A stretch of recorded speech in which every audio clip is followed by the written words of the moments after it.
part 2 of episode 4 on maintenance motorway. In part 1, we talked about tie tread patterns and the 3 types of tie tread patterns were mentioned.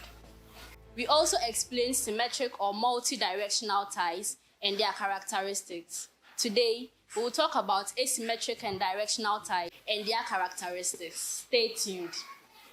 Asymmetric tread pattern. These types of ties have different tread patterns on the inner and outer sides.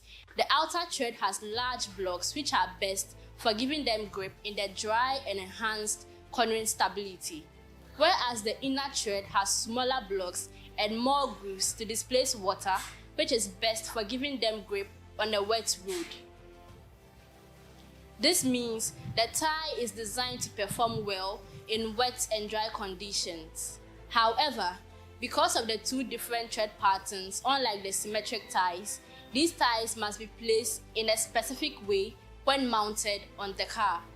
The part of the tie must face the outside is marked on the sidewall. These ties are used in many performance cars. Directional tread pattern.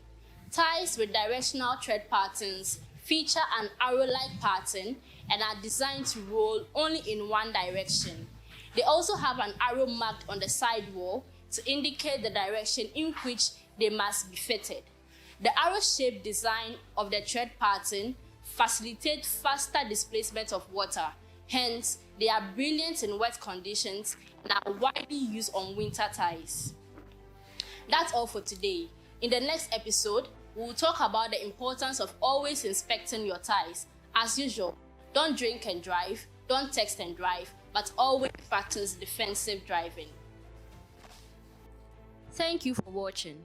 If you enjoyed our video, please hit the like button and remember to subscribe to our YouTube channel.